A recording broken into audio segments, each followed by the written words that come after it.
Study IQ IAS, आपका selection हमारा mission.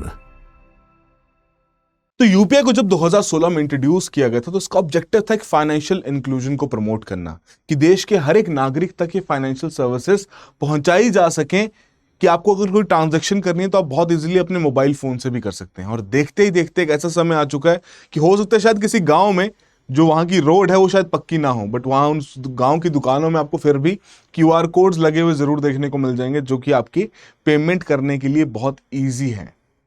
And now the point is कि सभी की लाइफ में इंटीग्रेट हो चुका है, सरकार के लिए बहुत अहम डेटा बन चुका है यूपीआई का। बट अब सरकार यूपीआई के डेटा को यूज कर रही है ऐसे बहुत सारे अनरजिस्टर्ड बिजनेसेस को वेरीफाई करने के लिए, उन्हें आइडेंटिफाई करने के लिए, और उन्हें जीएसटी नोटिसेस भी वहां पर भेजे जा रहे हैं।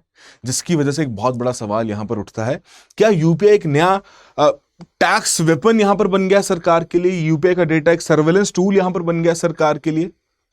हालांकि आज के सेशन में हम यही कुछ पॉइंट्स यहां पर डिस्कस करेंगे, but the major point is that कि जो मोस्टली जिन अनरजिस्टर्ड बिजनेसेस को यहां पर कर्नाटका में ये नोटिसेस भेजे गए हैं, वही उन बिजनेसेस के जो ट्रांजैक्शन का अमाउंट है ना, पर ट्रांजैक्शन अमाउंट अगर देखा जाए, टिकट साइज जो देखा जाए बहुत छोटा है, 10 रुपए 20 रुपए की पेमेंट्स वहां पर देखने को मिल रही हैं।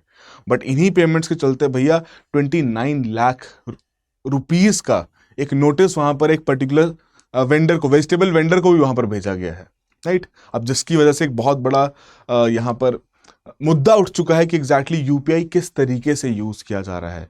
क्या ये लोगों की फैसिलिटी के लिए है या सरकार के लिए एक नया टूल बन चुका है जिसके माध्यम से टैक्सेशन का सिस्टम यहां पर इंप्लीमेंट करना चाहते हैं? तो ये आज के सेशन में हम यही कवर करेंगे, डिस्कस करते हैं कि पहली बात तो क्या रैशनल है behind these notices by the tax officials, क्यों ये नोटिसेस यहां पर भेजे जा रहे हैं, एंड मोर ओवर क्या एक एफिशिएंट सिस्टम यहां पर हो सकता है ताकि again UPI as a tool भी यहां पर अच्छे तरीके से इंटीग्रेट किया जा सके हमारी इकोनॉमी के साथ, एंड मोर ओवर यहां पर जो टैक्स ऑफिशियल्स चाहते हैं उनका भी ऑब्जेक्टिव यहां पर पूरा किया जा सके। तो मेरा नाम अरविंद गुलेरिया, तो शुरुआत करते हैं आज के सेशन की।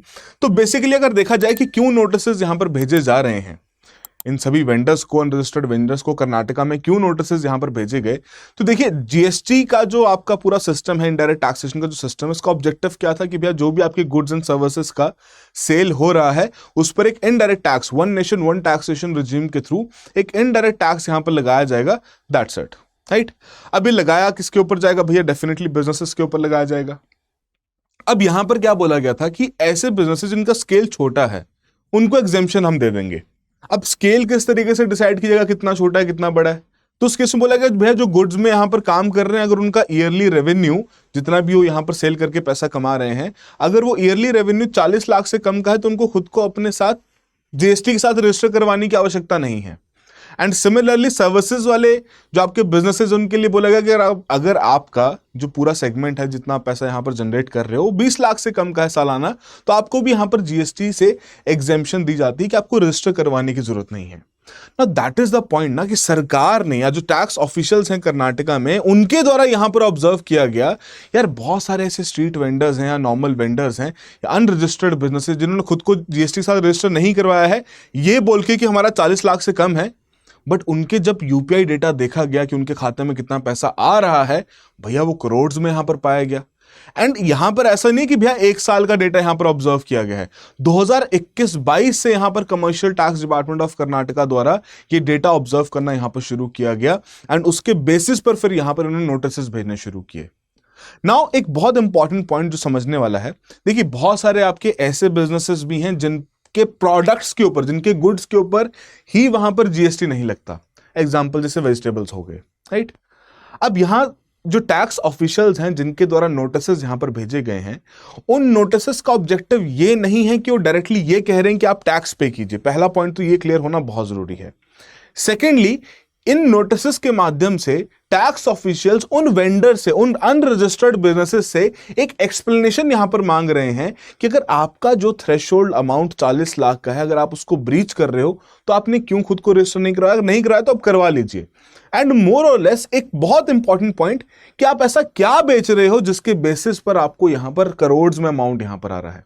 अगर तो वो चीज भैया ऑलरेडी जीएसटी में एग्जेम्प्टेड है तो शायद इतनी दिक्कत नहीं आएगी, बट अगर ऐसी चीज की सेल वहां पर की जा रही है जो कि जीएसटी के अंदर एग्जेम्प्टेड भी नहीं है, जिस पे जीएसटी भी चार्ज किया जाना जरूरी है, तो शायद ऐसे अनरजिस्टर्ड बिजनेसेस के लिए यहां पर दिक्कत आ सकती है। राइट।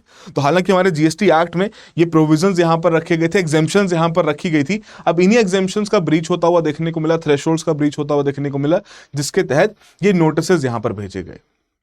एंड इन नोटिसेस की मात्रा कोई कम नहीं है। 14,000 ट्रेडर्स यहां पर ऐसे देखने को मिल रहे हैं जिनके केस में ये नोटिसेस यहां पर भेजे जा रहे हैं ना। तो पॉइंट, वेरी इंटरेस्टिंग पॉइंट जो कि यहां पर इमर्ज होता है वो क्या है कि यार अगर इतने सारे लोग, जो कि हो सकता है ना कुछ तो इसमें जेन्युइन भी होंगे, ऐसा नहीं हम कह रहे हैं कि भैया इसमें जेन्युइन केसेस नहीं होंगे कि हाँ जी जिनका अमाउंट भी कम रहेगा, जिनका या वो ऐसे पर्टिकुलर गुड्स में वहां पर ट्रेड कर रहे हैं जो कि जीएसटी एग्जेम्प्टेड है, उनके लिए ठीक है। बट अगर हम ये सोचें कि ऐसे बहुत सारे इनफॉर्मल बिजनेसेस जो कि यूपीआई सिस्टम को यूज भी कर रहे हैं डिजिटल पेमेंट्स के लिए, and at the same time अपने आप को रजिस्टर भी नहीं करवाया है जीएसटी के साथ, एंड अपार्ट फ्रॉम दैट ऐसे गुड्स में भी ट्रेड कर रहे हैं जिन पर जीएसटी लगना चाहिए, तो इन पूरे सिनेरियो में सरकार के लिए तो एक बहुत बड़ा घाटा है ना।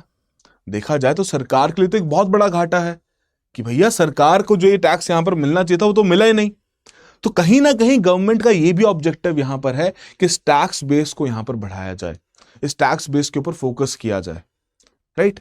तो ये भी पॉइंट यहां पर है, और ऐसे केसेस देखने को मिल रहे हैं तो उन्हीं को हाईलाइट करने के लिए, उन्हीं को एक तरीके से ऑब्जर्व करने के लिए, इवैल्यूएट करने के लिए इन नोटिसेस को यहां पर भेजा गया है, राइट। एंड अगेन कई कई केसेस में आपको 2 करोड़ से भी ऊपर के अमाउंट्स वहां पर देखने को मिले एक ही सिंगल पैन पे, जिनकी वजह से अगेन वो फर्दर इन्वेस्टिगेशन यहां पर बढ़ चुकी है। बट यहां पर वेंडर्स का क्या व्यू पॉइंट है वो भी हम यहां पर जानेंगे। बट बिफोर दैट एक बहुत सिंपल सा सवाल आपसे यहां पर पूछा जा रहा है, इनमें से कौन से देश के साथ हमारा यूपीआई इंटीग्रेट नहीं हुआ है? थोड़ा सोचिए इसके बारे में। करेक्ट आंसर चैट बॉक्स और कमेंट बॉक्स में मेंशन कीजिए। और ये सवाल हमने ऐसे मिलता जुलता प्रीवियस ईयर क्वेश्चंस में भी देखा है, right. And further economy subject के लिए हमें कम्युनिटी यहाँ पर डेवलप कर रहे हैं, right. This our Telegram channel, आप डेफिनेटली जाके ज्वाइन कर सकते हैं। एंड मोर अगर आपके कोई और भी डाउट्स हैं, कंसर्न्स हैं, again this my contact number, आप डायरेक्टली मुझे भी अप्रोच कर सकते हैं व्हाट्सएप के through. Again the whole objective is to make sure कि आपकी प्रिपरेशन को जितना स्मूथ आउट किया जा सके। एंड स्टडी आईक्यू किस तरीके से यहाँ पर आपकी हेल्प कर रहा है आपकी पूरी प्रिपरेशन में, that we have this flagship initiative of P2I, prelims to interview का जो हमारा इनिशिएटिव है, जिसमें हम प्रीलिम्स से लेकर इंटरव्यू तक की पूरी प्रिपरेशन को यहाँ पर कवर करते हैं step by step. Now this is the long term foundation batch, that means 2027 को हम यहाँ पर केटर कर रहे हैं। अब लॉन्ग टर्म का मतलब क्या है कि इसमें हम पहले बेसिक्स को भी कवर करेंगे एनसीईआरटीज के माध्यम से। और ऐसे नहीं कि भी हर एक एनसीईआरटी पढ़नी शुरू कर दी, जो एनसीईआरटीज रेलेवेंट हैं, जो उनके चैप्टर्स रेलेवेंट हैं, सिर्फ उन्हीं को यहाँ पर कवर किया जाता है और एक फाउंडेशन सेट करने की कोशिश की जाती है। फिर आपके एडवांस क्लासेस यहाँ पर रहेंगी, फर्दर आपके टेस्ट रेगुलरली कंडक्ट किए जा रहे हैं, मेंटरशिप सपोर्ट आपको दे रहा है, नोट्स यहाँ पर दिए जा रहे हैं, बुक्स का अलग से सेट आपको यहाँ पर दिया जाएगा, right. Now everything is covered under this particular amount, and moreover इसी इनिशिएटिव में आपका पीआरपी इनिशिएटिव भी है, prelims residential programme. In this prelims residential programme we have the option कि एग्जाम 2027 में आपका एग्जाम है, तो एग्जाम से 90 से 100 दिन पहले हम आपको अपने पास बुला लेंगे। Your complete food and lodging will be taken care of, all under this amount. और ये सिर्फ ऑप्शन उन्हीं एस्पिरेंट्स के लिए अवेलेबल रहेगा जो कि इस बैच के टॉप 10% परफॉर्मर्स रहेंगे। हमारे साथ आइए, प्रीलिम्स तक पूरी रिगरस तैयारी यहाँ पर करेंगे प्रीलिम्स की, और अगर प्रीलिम्स क्लियर हो गया the complete amount will be refunded back to you, right. फिर mains residential program, interview guidance program, ये सारे मॉड्यूल्स यहाँ पर अवेलेबल हैं। तो डेफिनेटली जाके चेकआउट कीजिए इस कोर्स को, एनरोल कीजिए। बैच शुरू हो चुका बट अभी भी एडमिशंस यहाँ पर ओपन है, राइट। तो you can definitely enrol in this batch. ARG life का कूपन कोड यहाँ पर यूज कर सकते हैं for the maximum discounts. Alright, coming back to the point कि सिंस यूपीआई का जो रेलेवेंस है, यूपीआई की जो प्रेजेंस है वो इतनी ज्यादा बढ़ चुकी है कि आप देखिए ना कि 49% of all the global real time payment transactions वो आपकी इंडिया से ओरिजिनेट हो रही हैं। ईयर ऑन ईयर बेसिस पर यहां पर यूपीआई इंटीग्रेट होता जा रहा है।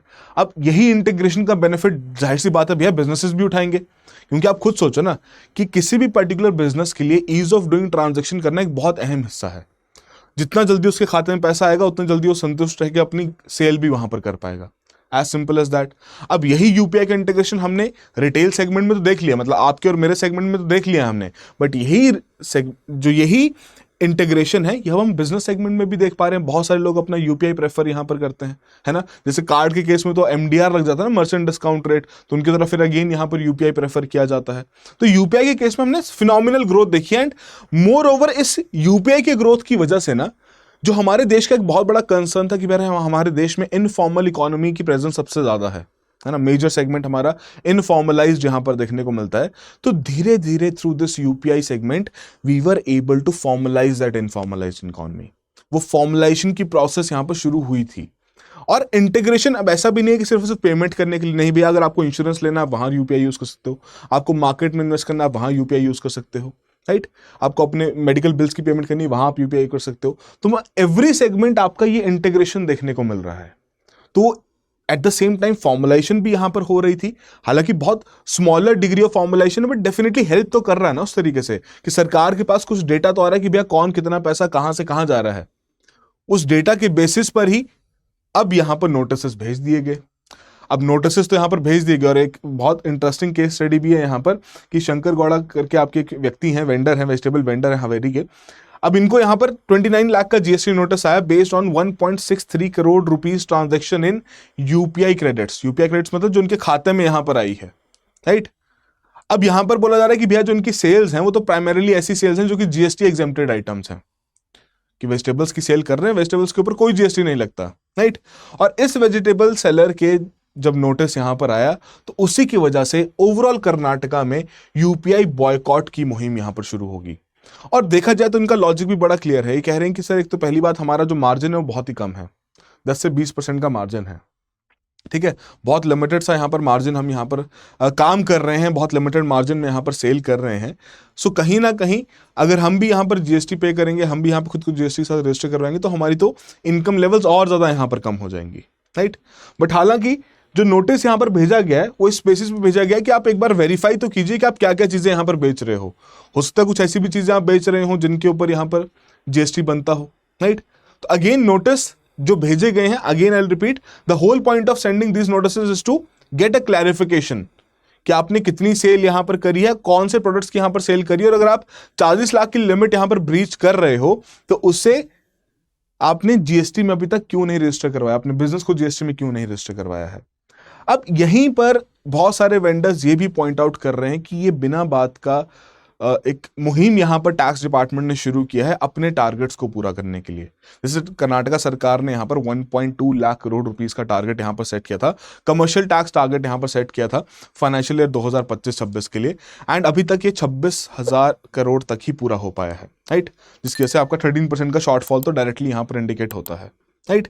अब यही कहा जा रहा है कि भैया अगर जो आपके अनरजिस्टर्ड बिजनेसेस हैं इनको अगर टैक्स किया जाएगा, इनके ऊपर यहां पर जांच की जाएगी, इन्वेस्टिगेशन की जाएगी, तो एडिशनल 10,000 करोड़ तक का यहां पर एडिशनल रेवेन्यू जनरेट हो सकता है, राइट। ये एस्टिमेशंस यहां पर लगाई जा रही हैं। तो जितने भी वेंडर्स हैं यहां पर क्या कह रहे हैं कि भैया कर्नाटका सरकार के जो टैक्स ऑफिशियल्स हैं वो जानबूझ के अपने टारगेट्स पूरा करने के लिए हमारे ऊपर यहां पर टैक्स लगा रहे हैं, राइट।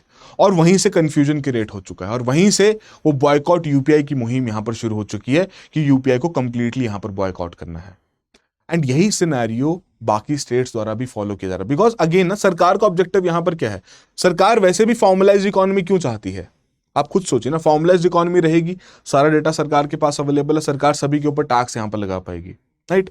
और इन बिजनेसेस की मात्रा ऐसी बहुत ज्यादा है, it is a real concern कि ऐसे बहुत सारे वेंडर्स हैं, ऐसे बहुत सारे अनरजिस्टर्ड बिजनेसेस हैं जो कि जीएसटी के एग्जेम्पशन से ऊपर भी यहाँ पर अपना रेवेन्यू जनरेट करते हैं, बहुत सारी चीज़ों पर टैक्स भी यहाँ पर बचाते हैं, जिनकी वजह से हो सकता है बहुत सारे आपके ऐसे जेन्युइन वेंडर्स भी हों, उनको भी यहाँ पर अब तंगी फेस करनी पड़ेगी। But there is a lot of concern about tax evasion in this segment, so that is why ऐसे बहुत सारे बिजनेसेस के ऊपर अक्रॉस मल्टीपल स्टेट्स इस प्रकार के नोटिस भेजने जारी कर दिए जा चुके हैं, राइट, ताकि अगेन ये जो टैक्स बेसिस को और एनहांस किया जाए, सरकार अपना रेवेन्यू बढ़ा सके। सरकार का रेवेन्यू बढ़ेगा तो उस केस में अगेन फर्दर और इन्वेस्टमेंट्स वहां पर की जा सकती हैं डिफरेंट सेगमेंट्स में, सरकार की बोरिंग्स की रिक्वायरमेंट यहां पर कम हो सकती है, वो तो जो रैशनल यहां पर सरकार देता ही देता है, राइट।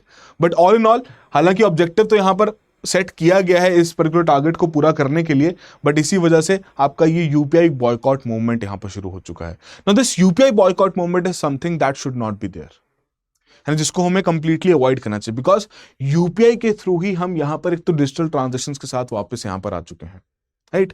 हम डिजिटल ट्रांजैक्शन में काफी आगे तक यहां पर निकल चुके हैं, बट अब वही बात है कि अब वहां पर कर्नाटका के जो वेंडर्स उन्होंने अपने दुकान के बाहर लगाना शुरू कर दिया, भैया नो यूपीआई ओनली कैश, सिर्फ कैश में यहां पर ट्रांजेक्शन करेंगे, बिकॉज कैश में ट्रांजेक्शन रहेगी तो उस केस में इजीली वहां पर उसको वो जस्टिफाई नहीं करना पड़ेगा कि रेवेन्यू किस तरीके से जनरेट हुआ है। अब यूपीआई का डेटा भैया ऑनलाइन डेटा है, सरकार यूज कर सकती है। And again the point is कि जो इस पर क्लेम्स उठाए जा रही है कि भैया गवर्नमेंट के टैक्स ऑफिशियल्स कैसे इस डेटा को यूज करते हैं, इसमें कुछ भी गलत नहीं है। It is all fair and square की जहां पर टैक्स ऑफिशियल बेसिकली क्या कर रहा है, उस पैन कार्ड को जाके ऑब्जर्व कर रहा है, ठीक है, जिस पर वो यूपीआई वहां पर चल रहा है। उसी पैन कार्ड पर और भी अकाउंट्स तो उनको वहां पर ऑब्जर्व किया जा रहा है, उन्हीं से जितना पैसा आ रहा है उन सभी चीज़ों को देखा जा रहा है, उसके बेसिस पर वो सारी नोटिस वहां पर भेजे जा रहे हैं। बट एक बहुत इंपॉर्टेंट पॉइंट जो कि यहाँ पर हाईलाइट किया गया है वेंडर्स द्वारा कि देखिए जनाब, हमारे पास एक ही यूपीआई है, हमारी दुकान के लिए भी वही यूपीआई, हमारे पर्सनल यूज के लिए भी वही यूपीआई है, जिसमें हमारे कुछ पर्सनल ट्रांसफर्स भी देखने को मिलते हैं, राइट। पर्सनल ट्रांसफर मतलब कि भैया किसी भाई बंधु ने पैसा वहां पर भेजा है, राइट। अब इसी चीज को यहां पर वो कह रहे हैं कि भैया आप इसे मिसरीड कर रहे हो एज अ बिजनेस इनकम, इसे मिसरीड मत कीजिए कि बिजनेस इनकम, ये हमारे पर्सनल ट्रांसफर्स भी हैं। तो एक नई एम्बिग्युइटी यहां पर क्रिएट हो चुकी है कि भैया जितने भी ट्रांजैक्शंस यहां पर हो रही हैं, कैसे वेरीफाई किया जाए कि कौन सी बिजनेस इनकम है और कौन सी यहां पर पर्सनल ट्रांसफर देखने को मिलते हैं। एंड इन सभी चीजों के बीच में एक नया कंफ्यूजन क्रिएट हो गया। जैसे ही ये नोटिस यहां पर भेजने शुरू हुए तो एक नया कंफ्यूजन यहां पर क्रिएट हो गया कि भैया यूपीआई के ऊपर अब जीएसटी लगेगा। भैया बात कुछ और हो रही है यहां पर बात यह हो रही है कि यूपीआई के डेटा के बेसिस पर जितने भी अनरजिस्टर्ड वेंडर्स हैं उन्हें जीएसटी नोटिस यहां पर जा रहे हैं कि भैया खुद को आपने रजिस्टर क्यों नहीं करवाया। यूपीआई का डेटा यूज करके यूपीआई की ट्रांजैक्शन के ऊपर भैया यहां पर जीएसटी नहीं लग रहा। ये ऑलरेडी सरकार क्लैरिफाई कर चुकी है कि यूपीआई की ट्रांजैक्शन पर कोई जीएसटी नहीं लगता, राइट। दैट मींस जब आप ट्रांजैक्शन करोगे तो आपको एडिशनल टैक्स कुछ नहीं देना है उस ट्रांजैक्शन को करने के लिए, एज सिंपल एज दैट। तो ये कंफ्यूजन अगर आपके भी मन में है तो प्लीज आई होप यहां पर ये दूर हो चुकी हो, राइट। सो ओवरऑल देखा जाए तो अगेन कंसर्न वही है कि तो पहली बात जो आपके पर्सनल ट्रांसफर्स हैं, है ना, और जो बिजनेस इनकम्स हैं उनको कैसे यहां पर डिस्टिंग्विश किया जाए। तो उसके लिए डेफिनेटली कुछ ना कुछ मैकेनिज्म तो यहां पर हाईलाइट करना ही पड़ेगा, तभी जाके इस कंसर्न को हम यहां पर रिजॉल्व भी कर पाएंगे। And the very important phenomena of reverse formalisation, कि कहीं ना कहीं ये जो फोर्स डिजिटाइजेशन जो हमने अडाप्ट होती हुई देखने को मिली है और ये जो सर्वेलेंस यहाँ पर टैक्स ऑफिसर्स द्वारा यूज किया रहा है, यूपीआई के डेटा का जो यहाँ पर यूज किया जा रहा है टैक्स नोटिस भेजने के लिए, कहीं इसकी वजह से हम रिवर्स फॉर्मलाइजेशन यहाँ पर ना देख पाए। दैट इज समथिंग जो कि हमें किसी भी हालात में अवॉइड करना पड़ेगा, बिकॉज अगर ये चीज होगी तो दोबारा से हमारा जो इतना मेजर पुश हमने यहाँ पर अपने इंडियन इकोनॉमी को डिजिटली बनाने के ऊपर रखा है, वो मेजर पुश फिर यहां पर फीका पड़ जाएगा भाई, राइट। एंड मोर ओवर कहीं ना कहीं एक बहुत इंपॉर्टेंट फिनोमिना भी यहां पर हाईलाइट किया गया कि यार आपको अपने इन सभी वेंडर्स को, छोटे मोटे बिजनेसेस को उतना एजुकेट करना पड़ेगा, टैक्सेशन का एजुकेशन उन्हें वहां पर देना बहुत जरूरी है, राइट। एंड अगर आप नहीं दे पाओगे तो उस केस में वो भी हमेशा एम्बिग्विटी में रहेंगे, ना ही सरकार को यहां पर नुकसान होगा बिकॉज अगेन टैक्स वहां पर इकट्ठा नहीं हो पाएगा, और इनके लिए भी दिक्कत रहेगी बिकॉज कल को अगर एक साथ इनसे टैक्स वहां पर वसूल करने की बात की जाए तो इतना पैसा है ये भी कहां से यहां देंगे। So definitely there are certain policy recommendations that are supposed to be followed. First of all कि डिस्टिंग्विश किया जाए यूपीआई फ्लोज में, कंप्लायंस को यहां पर सिंप्लीफाई किया जाए, and before doing these notices, before giving this notice से पहले कुछ ऑडिट्स कंडक्ट किए जाएं, राइट। ऑडिट्स देखे जाएं, वहां पर आपकी इंफॉर्मेशन गैदरिंग वहां पर की जाए, उनके एविडेंस के बेसिस पर फिर नोटिस यहां पर भेजे जाएं। बिकॉज हालांकि नोटिस क्लैरिफिकेशन के लिए मांगे गए हैं बट इनको परसीव किया जा रहा है कि भैया अब यहां पर टैक्स की डिमांड की जा रही है, दोनों में बहुत फर्क है। तो पहले थोड़ा सेंसिटिविटी को हाईलाइट करते हुए, बिकॉज अगेन वेंडर्स यहाँ छोटे मोटे वेंडर्स हैं, 10-20 रुपए का टिकट साइज है, इनके साथ अगर यहाँ पर ऐसा होना शुरू हो गया तो जाहिर सी बात है वो पैनिक बहुत जल्दी यहाँ पर क्रिएट हो जाएगा, राइट। तो ऑल इन ऑल देखा जाए तो ऑब्जेक्टिव यहां पर सरकार का भी क्लियर है कि भैया वो देखना चाहते हैं कि कोई ऐसा फ्रॉड वाला काम तो नहीं यहां पर कर रहा, राइट, कि सरकार को धोखा दे रहा हो, टैक्स बचाने की कोशिश कर रहा हो। बट उसी पूरे सिनेरियो में, उन्हीं पूरे नोटिस में जो जेन्युइन यहां पर वेंडर्स हैं उनको भी थोड़ा सा यहां पर अब कंप्लायंस तो फेस करना ही पड़ेगा, अपने डिटेल्स यहां पर सबमिट करनी पड़ेंगी, राइट। तो हालांकि ओवरऑल चीज को और अच्छी तरीके से हम यहां पर हैंडल कर सकते हैं और यही शायद कोशिश भी रहेगी आगे जाके सरकार की कि इस पूरे मामले को, इस बॉयकॉट यूपीआई को जितना जल्दी कंट्रोल हो सके उतना जल्दी यहां पर कंट्रोल किया जाए। ऑलराइट, तो आई होप आप सभी के लिए यहां पर वैल्यूडेशन जरूर हुआ हो। All the very best, have a good preparation. Study IQ IAS, आपका सिलेक्शन हमारा मिशन।